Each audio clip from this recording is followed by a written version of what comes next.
팩트 진검승부 트루맨 시간이 돌아왔습니다. 오늘 팩트체크는 노무현재단 유시민 이사장과 자유한국당 홍준표 전 대표가 유튜브 공동방송 홍카레오에서 토론한 쟁점별 주장의 사실관계를 짚어볼 텐데요. 자, 팩트체크 전문 미디어 뉴스톱의 김준일 대표, 방송 보셨습니까? 그러니까 빨리 너무 길어서 쟁점만 이렇게 돌려서 봤습니다. 예. 2시간 정도 했나요? 그렇죠. 2시간 했죠. 예. 180분? 뭐 160분 예. 이 정도 했습니다. 총평. 기대는 컸는데 지루했다라고 일단 이게 뭐냐면은 세팅이 잘 안 돼 있더라고요. 그러니까 급하게 하고 그러니까 예. 프로페셔널 하진 않은데 어쨌든 예. 뭐 그럼에도 불구하고 국회가 할 일을 예. 제야에서 하고 있다라고 평가를 내릴 수가 있을 것 같아요. 예. 국회가 놀고 있으니까요. 그러니까요. 네. 네. 그런데 두 분 스타일이 뭐 재밌게 하는 스타일은 아니잖아요. 아니, 각자 하면은 재밌는데 의외로 되게 삼가더라고요. 이렇게 좀 조심스럽게. 이게 붙어야지 사실 이건 토론은 약간 맛이 있잖아요. 예. 근데 너무 상대방을 이해하고 배려하니까 약간 의외로 재미가 없었다. 이런 생각이 들더라고요. 사회자도 배려심이 강한 분이어서 더 그런 게 너무 점잖으신 분이 예. 그분이 아시겠지만 예. 저번에 며칠 전에 나오셨잖아요. 여기. 예. 그래서 너무 점잖으신 분이라서 좀 제가 보기엔 이동영 우리 앵커가 하시는 예. 게 사회자가 하는 게 좀 예. 격이 맞지 않나 이렇게. 까불까불거리면서 긁어냈어야 그러니까 되는데. 살짝 긁어가지고 예. 좀 열받게도 하고 좀 그래야 되는데. 예, 예. 그런데 뭐 이 토론은 뭐 누가 승자고 누가 패자고 이런 건 없잖아요. 윈윈이죠. 두 사람 다 굉장한 큰 수혜를 봤어요. 예. 왜냐면은 일단 인터넷에서의 엄청 많은 시사 프로그램이 있잖아요. 예. 그 시사 프로그램 중에서 대표가 누구냐? 원래 유명하셨던 분이지만은 이를테면 홍준표의 홍카콜라가 구독자 수에서 보수의 1등이 아니에요. 정규제 TV나 신의 한수 이런 데가 더 많습니다. 아, 그래요? 네, 더 일찍 시작했고 그쪽에서. 근데 이제 누가 그러면 보수 시사 유튜버의 대표냐라고 하면은 홍준표, 홍카콜라가 되는 그런 효과가 있는 거죠. 그래서 두 사람들 유명했지만은 확실하게 보수의 스피커, 진보의 스피커로 자리매김했다라고 볼 수가 있을 것 같습니다. 게다가 그 두 사람이 자기 유튜브에다가 각자 동시에 올렸잖아요. 예. 그러다 보니까 원래 홍카콜라를 보는 시청자는 홍카콜라를 볼 테고 그러면서 홍준표를 응원할 테고 또 유시민 이사장이 하는 알릴레오를 보는 사람은 여전히 알릴레오를 보면서 유시민 잘한다 할 테고 그러니까는 이게 진홍론리에 빠져버리면 뭐 토론이 누가 이겼다 졌다 할 수가 없는 거 아니겠어요? 근데 이제 그거는 있어요. 확실한 거는 누구나 이제 필터 버블이라고 하는데 인터넷 시대에서는 계속 보던 것만 보는 노출 효과 이런 게 있잖아요. 유튜브도 그런 알고리즘으로 설계가 돼 있잖아요. 예. 계속 옆에 추천이. 그러니까 강제적으로라도 이를테면 상대방 진영이 무슨 얘기를 하느냐를 봐야 될 필요가 있고 동의는 하지 않더라도 알아야 되는데 알고리즘이 그렇게 안 했는데 이게 일종의 그런 역할을 해주는 거죠. 그래서 그런 부분에 있어서는 상당히 긍정적이다. 필터 버블 효과를 약간 제거하는 효과가 있었다라고 보면 될 것 같습니다. 예. 두 사람이 토론할 때 홍준표 전 대표가 노무현 전 대통령을 뭐 인정하는 그런 방송을 워딩을 했었는데, 네. 알릴레오는 그 내용이 올라가고 홍카콜라는 그걸 삭제했다더라고요. 굳이 그 부분을 삭제할 필요가 있었을까 이런 생각도 드는데 어떻게 생각하세요? 그거는 뭐 정책이겠죠. 방송사의 거기 뭐 어쨌든 방송사라고 보면은 방송사 자체 정책이 있으니까 뭐 그런 게 또 맛인 것 같아요. 왜냐면은 각자 뭐 이렇게 편집을 하니까 그대로 생방을 안 하고 편집한 거잖아요. 예. 녹화 방송을 한 거잖아요. 그래서 뭐 그거는 그냥 뭐 어떤 편집권이 있으니까. 편집권으로 인정을 해주는 게 맞을 것 같습니다. 예. 10가지 주제를 놓고 토론을 했다고 해요. 보수와 진보, 한반도 안보, 리더십, 패스트트랙, 정치, 민생경제, 양극화, 갈등과 분열, 뉴스메이커, 노동개혁 뭐 이런 건데 우선 내용 먼저 듣고 쟁점별 팩트체크를 한번 해보도록 합시다. 경제 문제부터 한번 가보죠. 지금 IMF 이래로 대한민국 경제가 최악입니다. 자유시장 경제 체제로 바꿔야죠. 올바른 방향으로 가고 있다고 보고요. 좀 더 힘있게 밀어붙여야 된다. 이명박 정부 때 더 내려갔고 박근혜 정부 때 더 내려갔고. 근데 지나놓고 봤더니 참여정부 때의 경제성장률은 5년간 평균 4.5%로 결코 성적이 나쁘지 않았어요. 그러나 이제 분배지표, 근데 상위 20%와 하위 20%의 소득 배율이라든가 또는 진위 계수라고 해서 높을수록 그 분배가 나빠지는 거잖아요. 그 데이터를 보니까 참여정부 때 나빠졌어요. 그게 팩트거든요. 이 정권 들어와서 소득 양극화가 심화됐습니까? 좀 완화가 됐습니다. 지금 봐서는 악화되는 것은 스톱된 걸로 나와요. 노동시장 안에서도 그렇고, 그러니까 시장 분배도 그렇고, 최저임금도 올리고 뭐 했기 때문에. 좌파 정부 들어와서 오히려 소득 양극화가 더 심화됐다. 나는 통계를 그래 봤는데. 그러니까. 예. 자, 홍준표 대표가 IMF 이래로 서민 경제가 최악이다. 또 이 정권 들어서 소득 양극화가 심화됐다. 이렇게 했고, 유시민 이사장은 그렇지 않다. 또 소득 양극화는 스톱됐다. 올바른 방향으로 가고 있다. 이렇게 얘기했는데, 팩트체크 가봅시다. 예. 일단 뭐 경제가 최악이다. 이거는 사실은 팩트 체크를 할 수가 없어요. 왜냐하면 경제가 사람마다 다르잖아요. 예. 이게 경제 성장률을 뭐로 생각하는 사람이 있고 고용률, 실업률, 뭐 물가 상승률 다르기 때문에 다만 이제 구체적으로 워딩이 나온 거를 중심으로 하자면은 홍준표 대표가 이 정권 들어와서 소득 양극화가 심화됐다라고 하고 유시민 이사장은 소득 양극화가 스톱됐다, 악화된 것이. 그러니까 고소득 양극화를 중심으로 먼저 좀 말씀을 드리겠습니다. 일단 진위계수가 뭐냐면은 이제 불평등 지수거든요. 그 소득 양극화가 얼마나 심화됐는지를 보여주는 건데 지금 2017년 한국의 진위계수는 0.355예요. 그래서 OECD 35개국 중에 31위로 최하위권은 맞습니다. 다만 이명박 정부 때인 2011년에 0.388, 그러니까 수치가 높으면 나쁜 거예요, 이거는. 그래서 제일 나빴고요. 그 다음에 뭐 0.385, 0.372, 0.363, 352로 완화되다가 비슷한 수준이에요. 이게 무슨 얘기냐면은 그러니까 더 나빠진 건 아니에요. 약간 개선이 박근혜 정부 때도 개선이 되다가 비슷한 수준이다. 그래서 홍준표 대표가 얘기한 뭐 소득 양극화가 그러니까 최악이다. 뭐 이거는 사실에 좀 부합하지 않고 오히려 유시민 이사장이 얘기한 악화된 것이 스톱됐다라가 좀 더 사실관계에 부합한다라고 볼 수가 있겠죠. 예, 알겠습니다. 자, 모 외국에서 특종 취재학원 김한 기자 나왔습니다. 어서 오십시오. 네, 안녕하세요. 늦었습니다. 택시를 타고 오는데 이 방송 듣고 계시더라고요. 기사님이? 네. 고맙습니다. 예. 특종 취재하다가 늦었죠? 네, 뭐 일이 많아갖고요. 좀 늦었습니다. 네. 예. 오늘 김한 기자는 이거 홍카레오 봤어요? 네, 후에 뭐 하도 얘기들이 많아서 네, 봤습니다. 그래요. 자, 어쨌든 이 경제 문제 이 부분은 유시민 이사장의 말이 조금 더 사실에 부합한다. 그렇죠. 이렇게 결론 내리면 되겠네요. 예. 자, 그럼 두 번째 가봅시다. 두 번째는 선거법에 관한 이야기인데요. 일단 내용 듣고 오겠습니다. 선거법도 지금 불합리하지만 그건 합의를 봐야 돼요. 그거는 헌법보다도 게임의 룰에 관한 문제이기 때문에 어떤 선수들이 경기에 출전하는데 일방 당사자가 그 게임의 룰을 정하고 니는 따라만 와라. 그건 아니거든요. 그렇기 때문에 87년 체제가 등장한 이후로는 선거법은 게임의 룰에 관한 거는 언제나 협상을 했어요. 그래도 이번 것도 여야 사당이긴 합니다.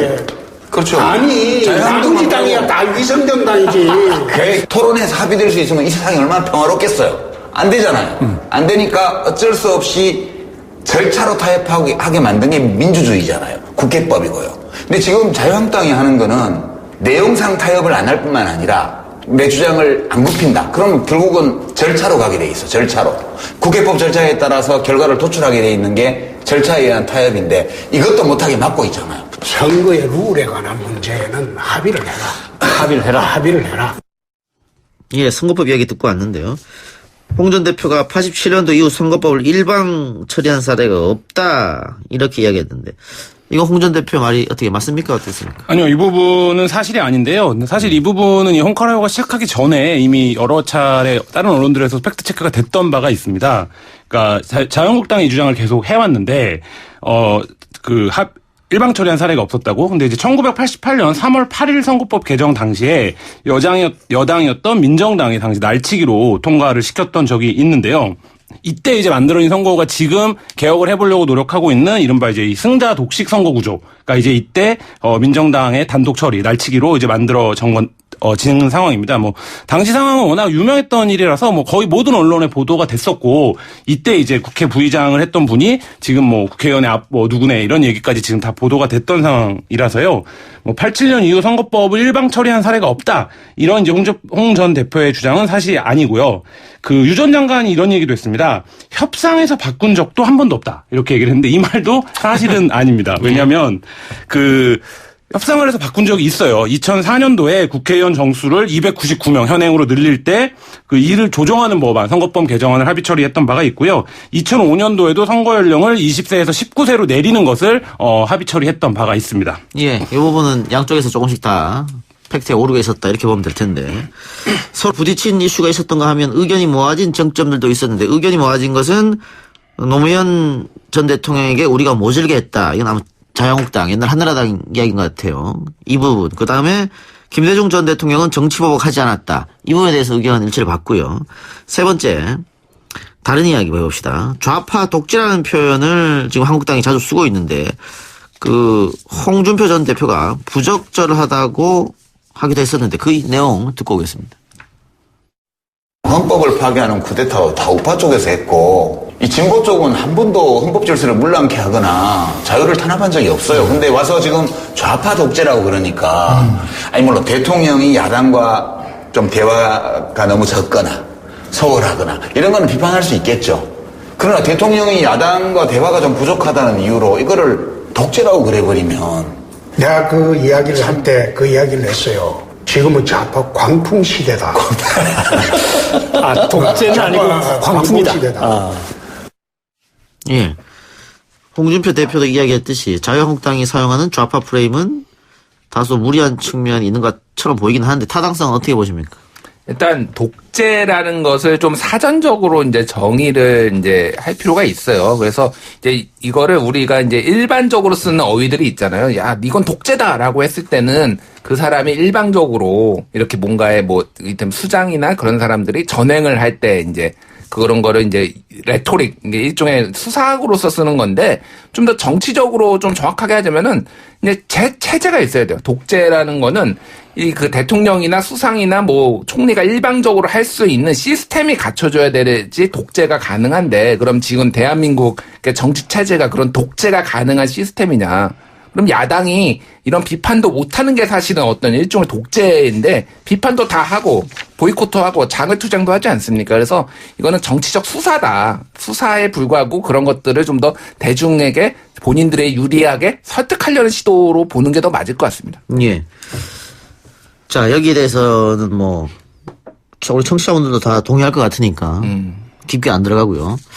문자로 936 하나님 소득 불균형을 진위 개수만 보면 안 됩니다. 더 분명히 보여주는 분위별 소득 격차를 보시면 분명히 커져 있습니다. 양극화가 커져 있다는 얘기겠죠. 소득 불균형이.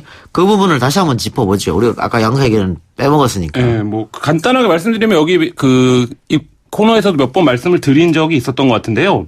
그 올해 1분기 하위 20%의 월 평균 소득이 1년 전보다 2.5% 감소한 것은 사실입니다. 예. 그러니까 정부가 주는 돈이 증가했지만 근로소득이 많이 감소를 했는데요. 예. 소득이 가장 많은 상위 20% 5분이라고 보통 하죠. 이 가구의 소득도 2.2% 줄어들었습니다. 그러니까 상위 20%도 줄어들고 하위 20%도 줄어든 거죠. 그래서 이 비율이 5.8입니다. 지난해 같은 분기에 비해서는 5.95로 다소 낮아졌는데요. 그러니까 이 숫자만 들으시면 이해가 안 가는데 이걸 이해하는 데에서 핵심적인 그 변수는 뭐냐면 소위 소득 하위 20%의 가구주의 나이가 급격하게 올라가고 있다는 겁니다. 그러니까 2015년에는 58.71세였어요. 이 하위 20%의 평균 연령이. 근데 올해 1분기는 63.26세로 올라갔거든요. 그 같은 기간에 월 근로소득은 62만 원 선에서 40만 원 선으로 줄어든 거예요. 근데 이거를 지배하는 가장 큰 변수는 이 사람들의 나이가 높아졌다라는 거죠. 그러니까 실제 근로를 하지 않는 인구가 대거 유입이 되었다라는 건데요. 그러니까 이 부분은 사실 누가 정권을 잡느냐 이것과는 무관한 변수고 이미 이제 예정된 일들이었다고 봐야 되는데 1인 가구가 전체 가구의 또 28%가 넘는 수준으로 늘어나 있고요. 뭐 이것까지 포함해서 통계를 잡으면 어떻게 될 거냐 이거가 이제 나와 나와야 이 부분에 대해선 이렇게 본격적인 사실 검증이 가능할 텐데 이 부분에 대한 통계는 이제 올해 연말에 나오게 됩니다. 더 하실 말씀 있으세요? 예. 뭐 김한 기자 잘 설명했는데, 그러니까 5분위 배율이 하위 20%와 상위 20%의 소득이 몇 배냐라는 건데, 이게 문재인 정부 들어서 계속 악화되다가 최근에 이게 개선이 되기 시작했어요. 그래서 이게 계속 개선이 될 것이냐 안 될 것이냐는 지켜봐야 되지만은, 그러니까 악화된 것도 맞고요. 하지만은 유시민 이사장이 얘기했던처럼 악화되는 것이 스톱됐다. 라고 보는 것도 타당을 한 거죠, 그러니까. 예, 알겠습니다. 유시민 노무현재단 이사장은 정계 복귀 가능성에 대해서 거듭 일축한 반면 홍준표 전 한국당 대표는 불펜 투수론을 이야기했습니다. 선발 투수가 제대로 못하면 불펜이 움직여야 되는 거 아니야, 뭐 이런 뜻인 것 같아요. 결국은 유시민 이사장은 다음 대선에 안 나간다는 것이고 홍준표 전 대표는 나간다. 이렇게 말한 걸로 봐야겠죠?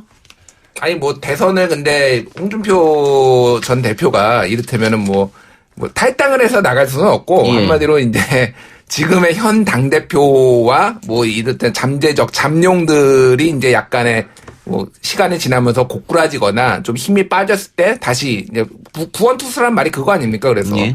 계속 뭐 이제 지금 야당이 지리멸렬하고 있으니 그 기회를 보겠다라는 거고, 대선에 나올지 안 나올지는 모르죠, 사실은. 지금 예. 현 상황에서. 예. 근데 이런 얘기도 있더라고요. 지금 홍준표 전 대표가 원내가 아니잖아요. 예. 뭐 야인으로 있을 수밖에 없는 것이고 그러다 보니까 언론에 조명을 못 받는다. 그래서 본인이 유튜브를 하는 것이고 그런데 자유한국당 내에 다른 잠룡들 뭐 나경원 대표나 황교안 대표나 또 누가 있습니까? 오세훈 전 의원이나 이런 사람들은 계속해서 스포트라이트를 받는 거란 얘기죠. 그렇죠. 그래서 유시민 이사장이 그렇게 스포트라이트를 받지 못하는 원외 홍준표를 한번 띄워준 게 아니냐. 유시민 이사장이 먼저 하자 그랬으니까. 네. 그래서 지금 구도를 한번 흔들려는 속셈이 있었다라는 정치공학적인 이야기를. 모르겠습니다. 뭐 사람의 마음속은 모르는 거니까 모르는데 제가 알리려고 한번 나가본 적이 있는데요. 그러니까 유시민 이사장이 그러니까 유튜브를 통한 어떤 커뮤니케이션의 장을 만들겠다 이런 의지는 비교적 확고한 것처럼 보였거든요. 그러니까 저는 이제 그런 차원의 선이나 의지가 된 거라고 보긴 하는데, 근데 좀 말씀하신 대로 근데 저는 오히려 그 지점이 아니라 홍준표 대표가 유시민 대표에 의해서 이제 불려 나온 거든 같이 한 거든 이걸 떠나서 홍준표 대표가 이제 이전에 대선에 나왔을 때는 굉장히 막말의 아이콘이었는데 이 유시민 대표랑 토론하다 보니까 조금 토론의 재미는 아까도 처음에도 얘기하셨지만 떨어졌지만 굉장히 품위 있게 보이고 지금 이제 그 여당 지도부에 비해서 그리고 저는 이 부분이 홍준표 대표가 적극적으로 어필한 부분이었던 것 같은데 정치를 내가 좀 안다. 라는 거죠. 그러니까 이게 황교안 대표와 본인의 어떤 차별점을 만들어내는, 그래서 황교안 대표를, 그러니까 불펜 투수론을 얘기하기도 했지만 황교안 대표를 좀 정치 아마추어, 그리고 자기는 보수 정치에서 굉장히 노련한 사람, 이런 식의 포지셔닝을 가져간 거는 홍준표 대표가 이 방송을 통해서 좀 얻은 득이 아닐까 이런 생각은 좀 사실 했습니다. 유시민 이사장과 홍준표 전 대표, 유시민, 홍준표 이 두 사람이 굉장히 닮았어요. 닮은 점이, 공통점이 굉장히 많아요. 사실은 두 분의 팬분들은 서로 기분 나빠하실 수도 있지만은. 앞을 달리는 소리가 막 들리는데. 예. 그죠. 왜 닮았냐면은 일단은 굉장히 직설적이에요. 그리고 언론과의 불화를 피하지 않습니다. 그리고 굉장히 오랫동안 비주류였어요. 사실 한때 잠깐 주류에 있었지만은 천성적으로 비주류. 홍준표 대표도 사실은 굉장히 비주류였거든요. 예. 친박계에 계속 이제 밀려나 있다가 잠깐 잡았지만은 또 계속 비주류고. 그리고 지금 같이 유튜브 언론을 또 부신하기 때문에 약간 스피커 역할도 하고 있고, 그래서 서로의 합이 잘 맞는 부분이 있어요. 약간 고수들끼리, 그 업계의 고수들끼리 초식이 맞는다고 하죠. 예. 그런 부분이 있기 때문에 이렇게 서로 이제 방송을 하는 게 아닌가 그렇게 봅니다. 예, 아주 선한 의지로 보셨군요. 본인이 안 나오겠다는데 본인이 정치적 포석을 둘 이유가 있나요? 본인은 안 나오지만 네. 진영의 승리를 위해서. 근데 지금 그런 포석을 두는 게 사실 의미가 있는 때는 아니에요. 네, 아직 알겠습니다. 대선이 너무 많이 남았기 때문에. 예, 정치공학적으로 정치를 바라보는 사람의 이야기일 수도 있으니까요. 네. 자, 김한 기자 그 특종하러 갔다고 하는데 그거 취재 다 했잖아요. 네네. 17일 날. 네. 아니, 난 기사를 예고하고 공개하는 걸 본 적이 없는데. 오늘 뭐 유튜브 얘기 계속 하고 있는데요. 저희 한겨레가 6월 17일 날 그 유튜브에 뉴스 라이브 채널을 런칭을 합니다. 그런 식으로 이제 그거에 맞춰서 보도를 하는 거고요. 그래서 이게 이제 영상 취재를 같이 진행한 프로젝트인데요. 예. 뭐 예고편이 이제 공개가 돼 있는 상태라서 뭐 글로벌 삼성의 지속 가능성을 묻는 리포트가 삼성 공장의 여러 해외 공장들에 대한 직접 취재, 그리고 그 공장에서 일하는 노동자들에 대한 뭐 대면 조사, 설문 조사 이런 것들이 포함돼서 과연 우리가 아는 세계 1류 기업 삼성이 해외에서는 어떤 모습들로 경영과 노동권들을 보장하고 있는가 이런 부분들에 대한 보도를 준비하고 있습니다. 예. 한겨레 TV 유튜브에서 검색하시면요 예고편을 보실 수 있습니다. 예. 한겨레 신문이 유튜브에 본격적으로 뛰어드는 겁니까 이제? 예, 뭐 지금도 한겨레 TV에서 여러 가지 뭐 시사나 보도 관련된 물들을 영상으로 만들고 있는데요. 만들고 있는데 많이 안 보죠 사람들이. 뭐 많이 보는 것도 있고 안 보는 것도 있고 그렇습니다. 네. 6월 17일부터는 아예 이제 뉴스를 데일리 뉴스를 한다면서요. 네, 그렇죠. 예. 와. 그 유튜브에서 시작을 망하는 거 아닙니까? 걱정됩니다. 근데 뭐 워낙에 경쟁자들이 많아서 어떻게 될지 모르겠는데요. 지금 뭐 열심히 준비하고 있으니까요. 검색도 많이 해주시고 좀 많이 봐주십시오. 예. 우리 유튜브 실시간 댓글 이런 게 달렸네요. 기존 언론사 유튜브는 심심해서 끝까지 못 봅니다. 이런. 아까 뭐 홍카레오도 같이 하니까 재미없다고 하는데 너무 자극적인 거에만 길들여져 있으면 예. 진짜 중요한 정보 이런 퀄리티 있는 예. 뉴스를 저희가 꼭 한겨레 TV 유튜브에서 해보도록 하겠습니다. 예. 재미와 질, 퀄리티 다 잡으시기 바랍니다. 네. 그 따뜻한 나라로 취재를 가셨나 봐요. 좀 타셨네요. 네, 뭐 삼성 공장이 지금 아시아에 뭐 인도, 베트남, 뭐 인도네시아 이런 데들이 있고 브라질에도 있고 뭐 이런데요. 그 삼성 공장이 있는 지역들 다녀왔습니다. 예. 인권 침해를 그러면 취재를 하신 거죠? 대략적으로 유튜브에 보니까 그런 내용이던데. 네, 노동권 침해 문제랑 삼성공장이 어쨌든 세계 1위 기업이고 갤럭시가 굉장히 전 세계적으로 리딩 상품 중에 하나인데 이걸 만드는 노동자들 과연 어떻게 살고 있는가 뭐 이런 부분들에 대한 취재를 주로 했습니다. 알겠습니다. 기대해보죠. 자, 오늘 팩트 증검 승부 트루맨은 여기까지 듣겠습니다. 수고하셨습니다. 예, 감사합니다. 감사합니다.